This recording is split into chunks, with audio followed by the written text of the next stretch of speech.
Oh, what a time to be alive. I would drink to that, mate. We've got Alexis Sanchez. I just don't think you understand. He came from Arsenal. He came to play football. We've got Alexis Sanchez. Yo, what's going on? Welcome back to Got Game with this boy Sunny, and we are back with another episode of Is He Worth It? Finally, the deal has gone through. Alexis Sanchez has moved to Manchester United for, let's just appreciate what he's come for, trophies. Now, for all the people on Arsenal Fan TV, all the Arsenal fans saying he came for money, all the Man City fans saying he came for money, let's be honest, you're just jealous of the fact that Alexis Sanchez has moved to Manchester United and he would have got money wherever he went. Don't forget that Juventus were in for him, Bayern Munich were in for him, Barcelona could have wanted him back, Real Madrid were in for him. Just so many clubs that nobody actually thought about were still in for Alexis Sanchez and would have came for him in the summer transfer window. So when everyone says Man United could have just brought him in for free in the summer transfer window, it just may not have happened. And it also has came out that it was a dream of his as a kid that he wanted to play for Manchester United. Maybe that played a part in it. Do you ever think of that? Alright, I'm getting a little bit biased here as a Man United fan. I'm not saying money wasn't a huge factor in his transfer, because obviously it was. When someone says you're going to be the highest paid player in the Premier League, you're going to triple your wages, are you going to turn that down? I wouldn't turn that down, especially on YouTube with AdSense the way it is. But yeah, the tiny Chilean man will be coming to Manchester United, and he's been swapped out for Mkhitaryan, which does hinder the hype a little bit. I felt like if we brought him in for 35 million, we're Manchester United at the end of the day. We can afford to bring him in and still have Mkhitaryan on the books. And when it comes to United fans, it doesn't really matter to us, does it? When the boss spend money, whatever, it doesn't take any money from our pocket at the end of the day. But yeah, I felt like Mkhitaryan has still got his best to come, and him going to Arsenal kind of hinders the hype of Alexis Sanchez coming in, but nevertheless still a good deal. In his current form, Mkhitaryan is probably worth around 20-50 million pounds, and a straight swap for Mkhitaryan, I feel like it's a good deal, because Alexis Sanchez in his current form is probably worth around 90 to 100 million pounds. And when everybody's talking about, oh, he's going to be on an 18 million pound contract a year, it's a 5-year contract, a 4-year contract, whatever it is, it's going to come to around 105 million pounds as a contract over his 4 or 5 years. It's like, well, every other player costs that much as well. It's just that you're literally just focusing on the Alexis Sanchez deal. What about every other player? I mean, De Bruyne probably earns 90 million pounds after his contract finishes.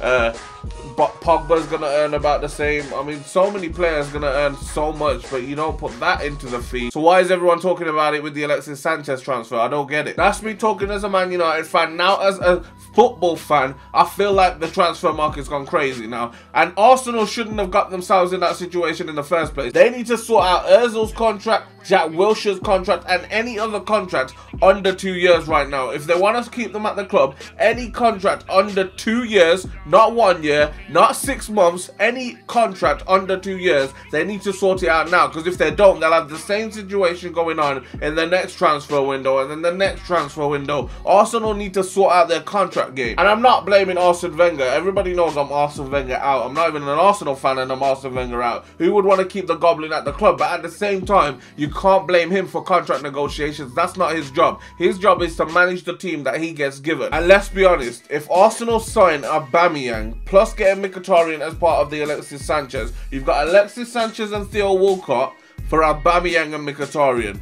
On form, that Aubameyang and Mkhitaryan is scary. But the big question is, are they going to hit form? I mean, Mkhitaryan's proven he can do it in the Bundesliga, came to United, didn't really hit the ground running. He got 5 assists within like 2 games or something crazy like that at the start of the season. And then after that, it was just like, he kind of just faded away. Is he going to come back to form at Arsenal? Hopefully he don't, but he probably could. Same with Aubameyang, proved himself in the Bundesliga. He scored like 20 odd goals a season. I mean, so many players have done that though, including Chicharito Hernandez. Maybe he's going to come to Arsenal and not hit the ground running. Maybe he can't replace players like Alexis Sanchez and score 20 goals a season, or 29 in Alexis's case. But there is always room for possibility, and I think if Aubameyang comes to Arsenal, he definitely has to hit the ground running. And if he does hit the ground running, Arsenal could be a scary force within the next 2 seasons if they keep going the way they are. They brought in the Bundesliga transfer guy. I'm not sure what his name is, but I know that he was making the transfer. He's the guy who literally found Ousmane Dembele. He found Pulisic. He found Emre Moore. He found Aubameyang. He brought him in. He brought in Isak, the guy who they're calling the next Ibrahimovic.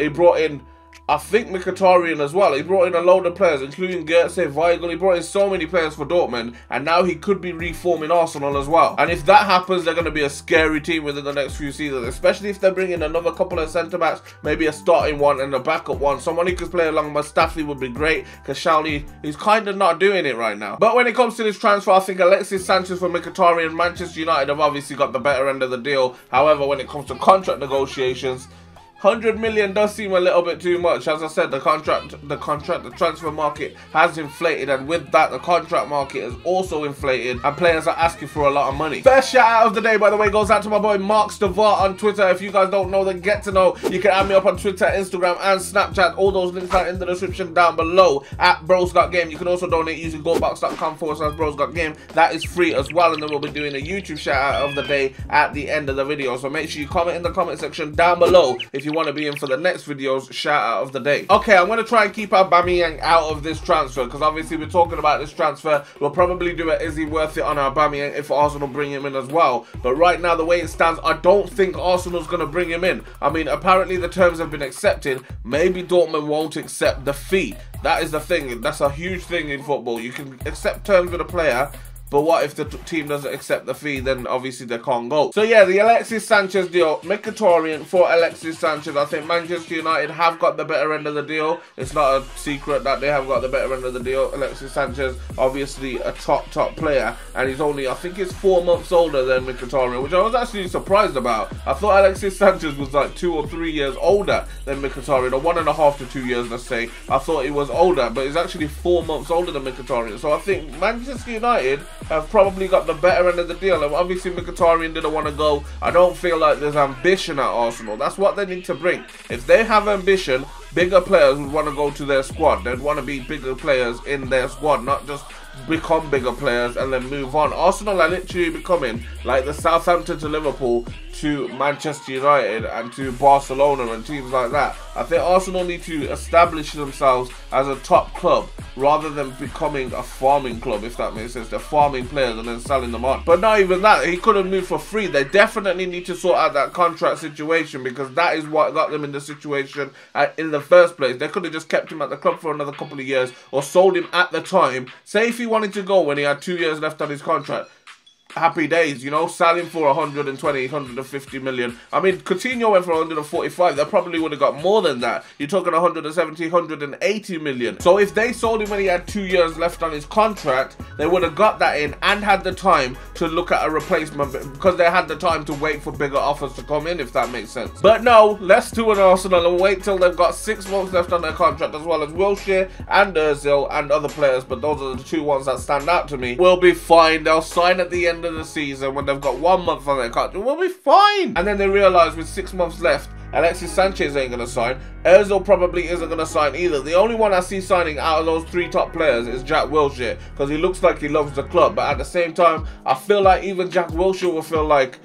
he's not he's above the ability of the Arsenal players at the moment. They need to step it up. It's as simple as that. It's a hard one to rate, man. Manchester United have obviously got the better end of the deal. I'm going to go in there with a 4-star rating out of 5 for Manchester United. Not because they brought in Alexis Sanchez for Mkhitaryan, but because they brought in Alexis Sanchez. I mean, I would have preferred Alexis Sanchez coming in for 35 million rather than giving up Mkhitaryan. But giving up Mkhitaryan takes that 1-star away. That could have given them that 5-star rating, my first 5-star rating for a transfer. But giving up one of our players that could still reach his best at the moment feels like they've kind of given up one of our best players. Arsenal, to be honest, I'm going to give them a 3.5, maybe even a 4-star as well. Yeah, I'm giving them a 4-star as well, because Arsenal have probably made the best of the situation that they had. I mean, it was a bad situation to be in the first place, but according to this transfer, like, specifically, I feel like Arsenal have done a good job. They've brought in a replacement in Mkhitaryan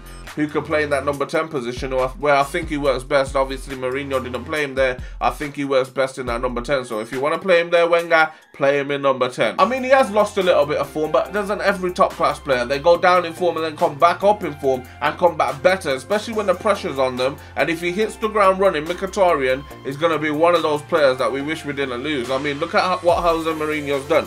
Kevin De Bruyne went from Chelsea. Look at him now at Man City. Salah went from Chelsea. Look at him now at Liverpool. So many different players that Jose Mourinho's let go have come back to bite us, and I don't want that happening with Mkhitaryan, but I feel like it will. I feel sorry for Mkhitaryan a little bit, man. I like the guy. He obviously wanted to play for Man United. He's a huge fan of Arsenal as well, though, so I feel like he'll probably succeed at a club that he's a fan of. Same with Dortmund. He liked the club, enjoyed being at the club. I feel like he's upset at the moment with United, and I can't help but think maybe it's better for him. But I felt like, as a United fan, I loved him. And you're probably like, why is the mic there now, Sonny? And it wasn't there just a couple of seconds ago, and it won't be there in a minute as well. I basically forgot to do shout out of the day at the end of the video, so I'm going back and doing it now and then editing it into the video. But today's shout out of the day at the end of the video goes out to my boy Mark Ivy. If you want to be in for shout out of the day, all you have to do is go ahead and subscribe, turn your notifications on, smash out the like button, and then comment in the comment section down below, and I could be choosing your comment for the next shout out of the day